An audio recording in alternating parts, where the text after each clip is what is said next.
दशम स्कंद की कथा में रस पंचाध्यायी चल रही है। रस पंचाध्यायी श्रीमद् भागवत के पंच प्राण हैं। मंगलाचरण से प्रारंभ करते हैं। सभी लोगों का मंगल हो।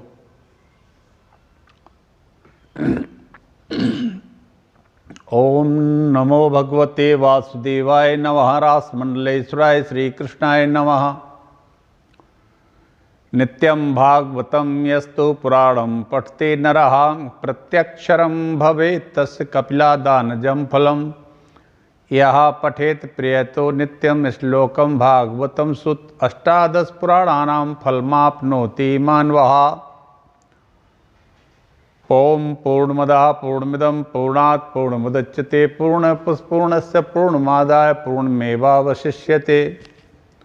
चिन्तयन् परमेशानीं सताक्षीं जगदीश्वरीं पंचकोशान्तर्गतां पुच्छब्रह्मं स्वरूपिणीं रक्ताम्बरपरिधानां करुणारससागरां नानायुद्धरामम्बां जगत्पालं तत्परां शब्द ब्रह्ममयी चराचरमयी ज्योतिर्मयी वांगमयी नित्यानंदमयी निरंजनमयी तत्वमयी चिन्मयी तत्वातीतमयी परात्परमयी मायामयी श्रीमयी सर्व ऐश्वर्यमयी सदाशिवमयी मां पाहि मीनाम्बिके। ओम श्री महाअंजनाय पवनपुत्राय नमः।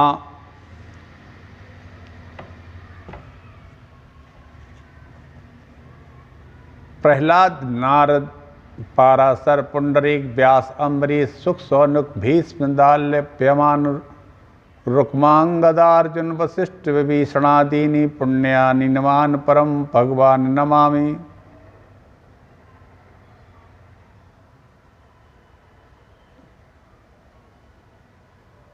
वीर्याणि तस्याखिल देह भाजाम अंतर्बहिर्पुरुषकाल रूपै प्रयच्छितो मृत्यु मृतामृतं च माया मनुष्यस्य वदस्य विद्वन्। ओम नारायणं नमस्कृत्य नरं नरं चैव नरोत्तमं देवीं सरस्वतीं व्यासं ततो जयमुदीरयेत्। सीतानाथ समारंभां श्रीरामानन्दार्य मध्यमाम् अस्मदाचार्यपर्यन्तां वन्दे श्रीगुरुपरम्पराम्। जय जय श्री राधा रमण, जय जय नवल किशोर, जय गोपी चित चोर, प्रभु जय जय माखन चोर। ओम सच्चिदानंद रूपाय विश्वोत्पत्त्यादि हेतवे तापत्रय विनाशाय श्री कृष्णाय वयं नमः।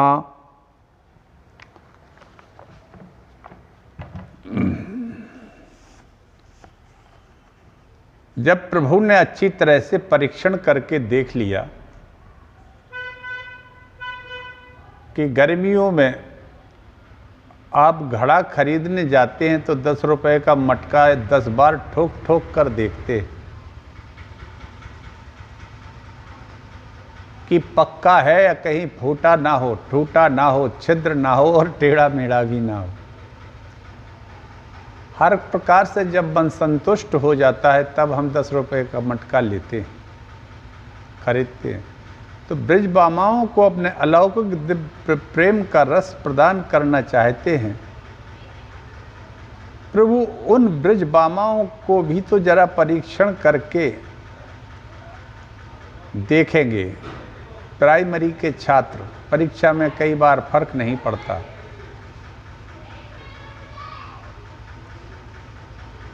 पास कर देंगे, पर ज्यों-ज्यों पदवी होती जाएगी परीक्षा उतनी ही कड़ी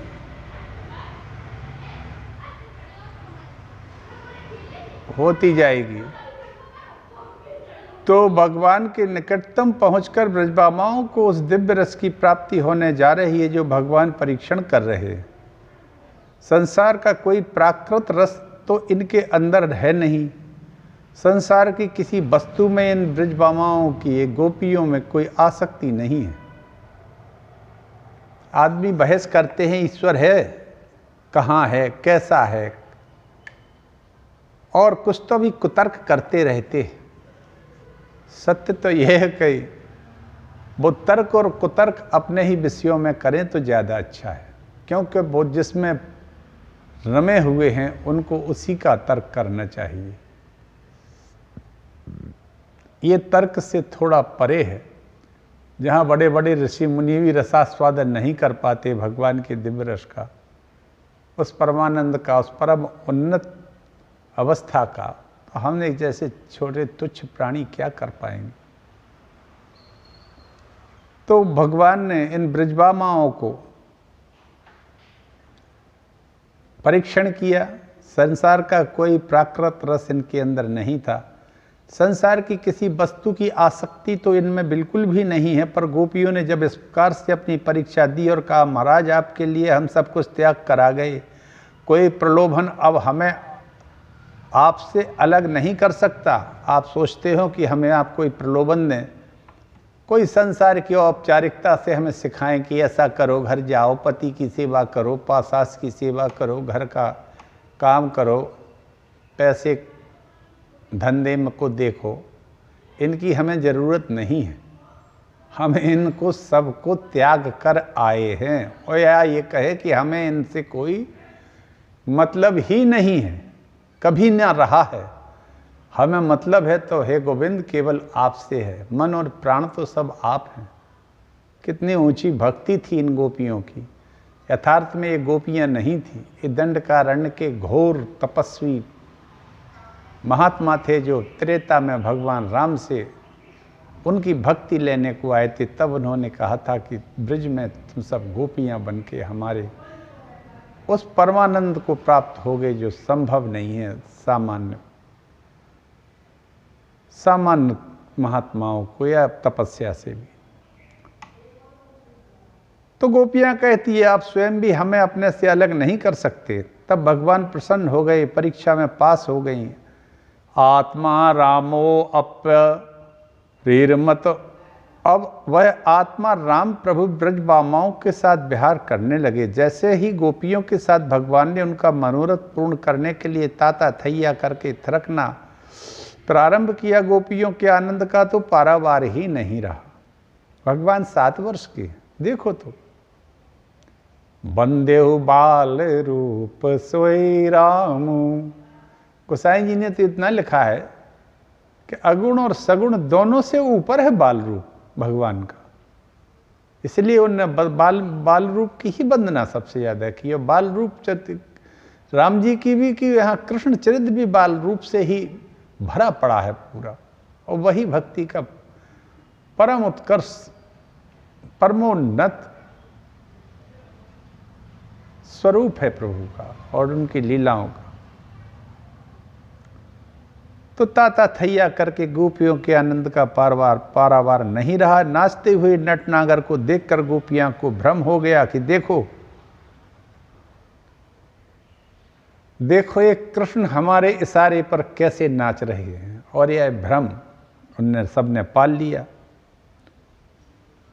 कि कैसे हमारे इशारों पे हम इस त्रिभुवन पति को हमने अपने बस में कर रखा है। त्रिभुवन के पति हैं इसलिए ये तो हमारे पति हैं, इस संसार के पति हैं और हमारे इशारे पर नाच रहे हैं।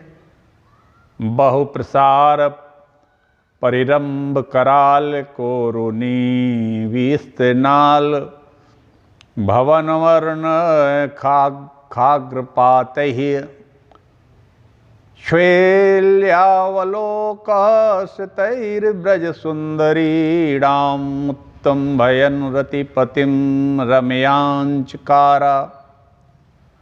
ताता थैया करके थिरक उठे कन्हैया, परंतु जैसे ही कामदेव ने देखा तो कामदेव को बड़ी अपने पर अभिमान था। भगवान ने चुनौती दी कि आओ कामदेव तुम भी चले आओ। अब तक तुमने योगियों की समाधि को विचलित किया है, योगियों का तुमने तप भंग किया है, पर मैं योगेश्वर कृष्ण ब्रज की अनंत ब्रज सुंदरियों के बीच में विहार कर रहा हूं। आओ मेरे मन में कोई विकार कामदेव पैदा करके दिखाओ।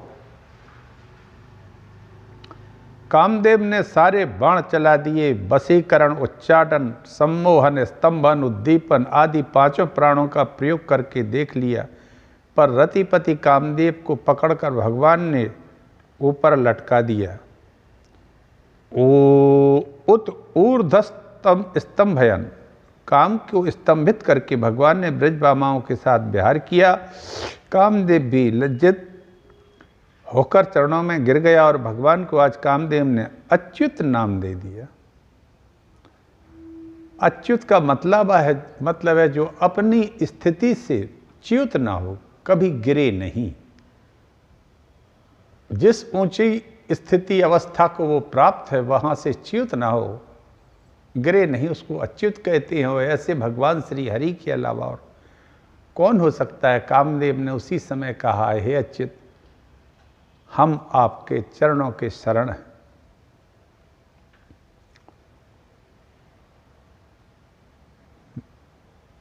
ना च्यवती स्वरूपात इति अच्युत, एक आप ही हैं जो अपने स्वरूप से विचलित नहीं हुए, बाकी को तो मैंने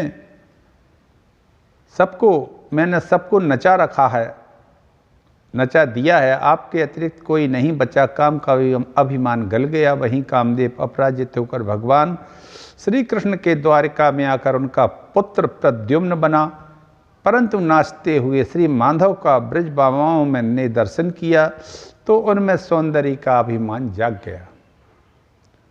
एक गोपी के मन में मान हुआ कि बाकी सबको अभिमान हुआ, तो भगवान उस माननी गोपी को मनाने के लिए अपने साथ में लेकर बाकी गोपियों के बीच से अंतर्ध्यान हो गए। अंतर्हिते भगवती सै व्रजांगना, अंतर्हित के 2 अर्थ होते हैं। पहला अर्थ है अदृश्य हो गए, और दूसरा अर्थ है कि भगवान गोपियों के हृदय से हित चाहते थे, इसलिए अंतर्हित हो गए। तो अंत में हित ही छुपा है। जिनका ऐसे श्री हरि अंतर्हित हो गए, अपने बीच में भगवान को ना देख कर ब्रजबामाओं को ऐसा लगा जैसे मणिधर सर्प की मणि का हरण करके ले जाए और पानी से मछली को पृथक कर दिया जाए। इतनी बड़ी भक्ति थी गोपियों की। जैसे मछली बगैर पानी के नहीं रह सकती, ऐसे ही गोपियां भगवान कृष्ण के बगैर नहीं रह सकती थी।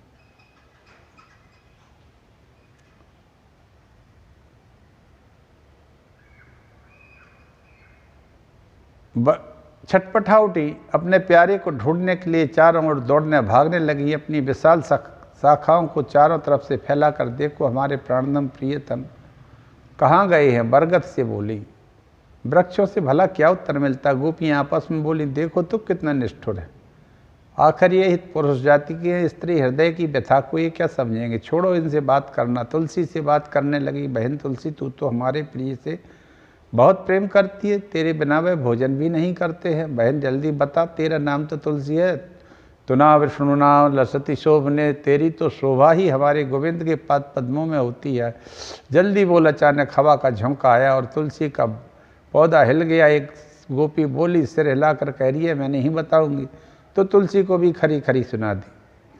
अरे इससे तो पूछना बेकार है, ये तो सौत सी लगती है, ये हमारे भला क्यों बताने चलेगी। आगे चले, कुछ आगे बढ़ी तो एक जगह खूब हरियाली नजर आई। एक बोली, जिनसे कन्हैया यहीं छुपे हैं। बोल, कहाँ छुपे हैं।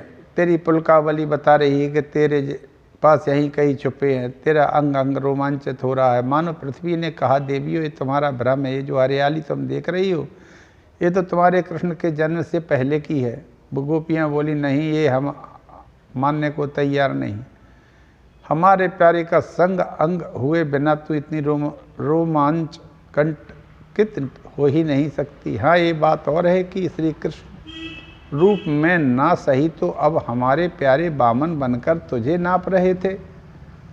अपने चरणों से तब उनका चरणों से का अंग पाकर तू पुलकित हो गई थी बामन अवतार में। पृथ्वी ने कहा, नहीं, बामन जी का भी जन्म नहीं हुआ था, उससे पहले की हरियाली है। तो गोपी ने जवाब दिया, अरे बामन रूप में ना सही तो प्यारे वराय बनकर हिरण्याक्ष की चंगुल से उद्धार करने गए थे। उस समय तो बराह में परिरंभण कर लिया होगा, तूने आलिंगन किया होगा, तब से तू रोमांच कंटकित हो रही है, पुलकित हो रही है। केमते कृतम छिपी तपोवत के शांग्र स्पर्शोत सवोत पुल कितांगरु हैर विभासी अप्यंग संभव उत उरु क्रम विक्रमाद व आहो वराह वपुसः परिरंभणीन। को जड़ को चेतन ना कहु जानत बिरही जन।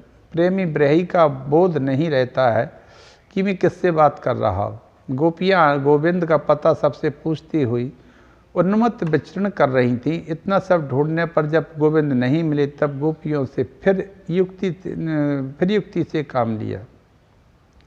एक बोली, चलो लीला का अनुकरण करते हैं, जैसे लीलाएं प्रभु ने की थी वैसे ही तो हम कर पाएंगे, उठपटांग लीला करेंगे।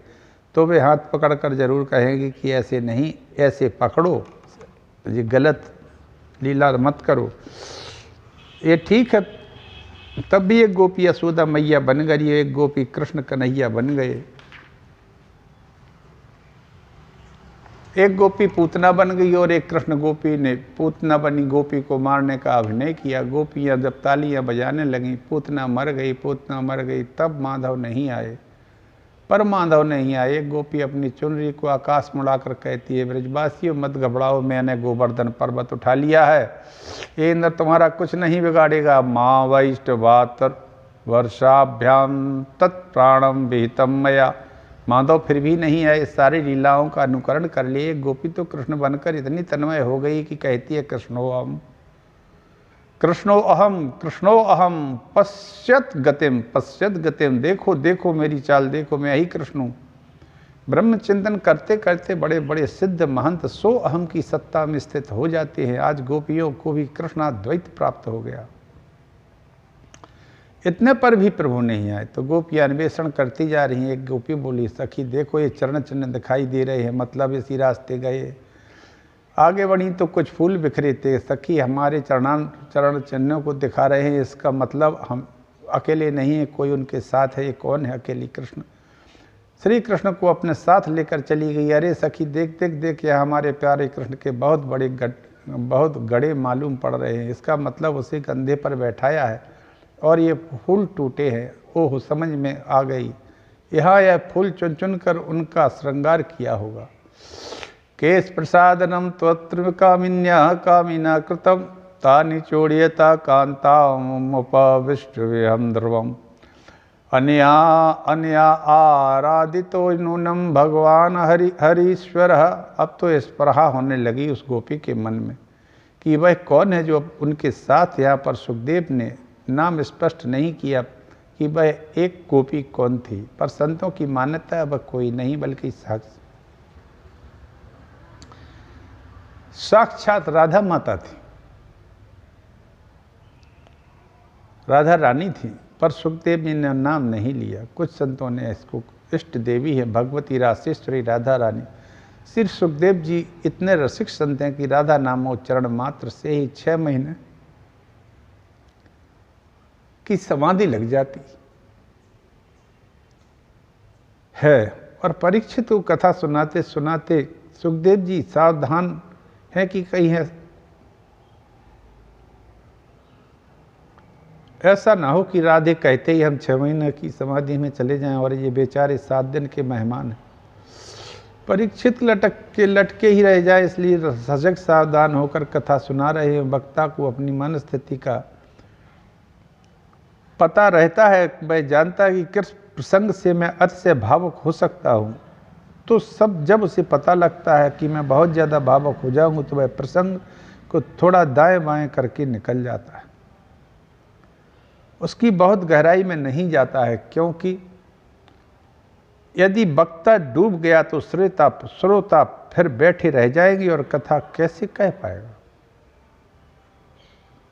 एक बार धर्म सम्राट करपात्री जी वृंदावन में जब गोपी गीत पर कथा कह रहे थे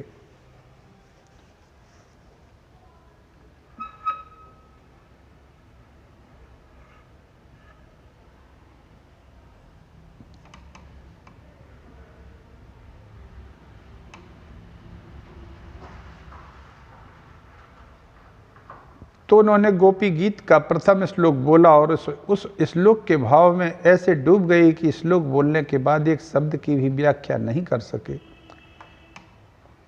ऐसा प्रेम उमड़ा कि एक श्लोक कहकर ही कथा को विराम दे दिया और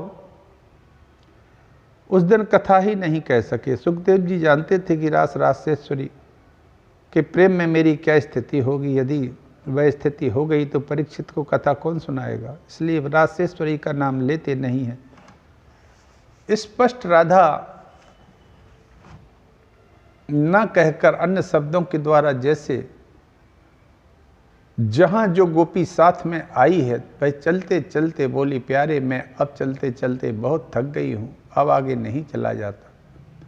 न पारे अलम चल तुम नयमाम यत्र ते मन, अब तो आप ही कुछ करो, मुझसे नहीं चला जाता। भगवान बोले, स्कंद आरोह्यता, मेरे कंधे पर बैठ जाओ।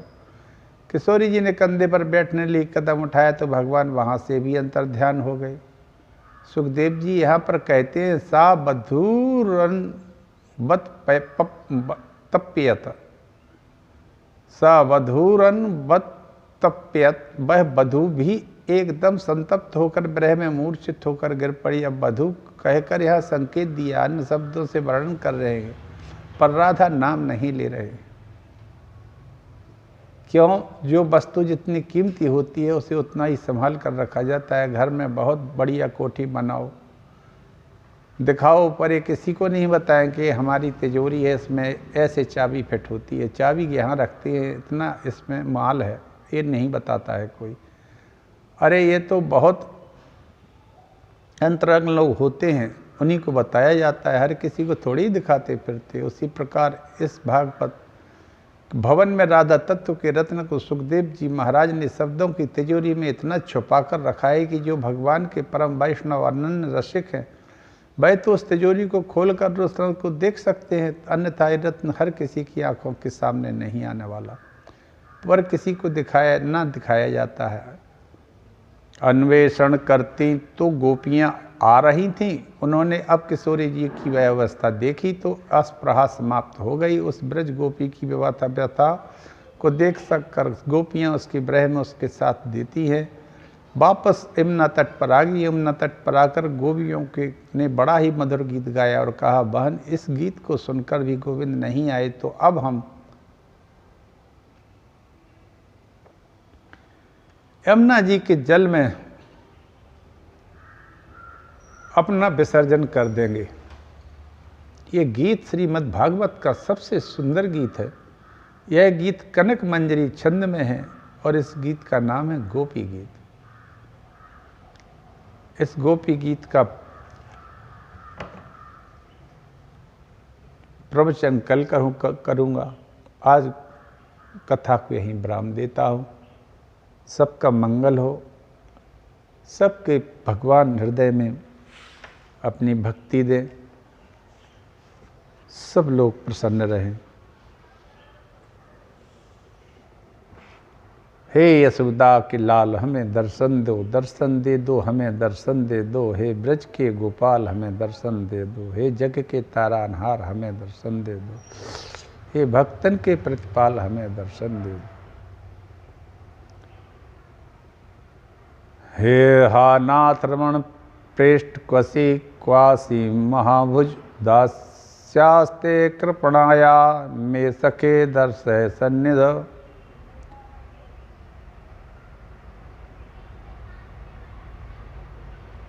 जय श्री कृष्ण हरे, जय श्री कृष्ण हरे, जय श्री कृष्ण हरे, जय श्री कृष्ण हरे। कल की कथा में गोपी गीत कहूँगा। जय श्री राम, जय श्री कृष्ण हरे।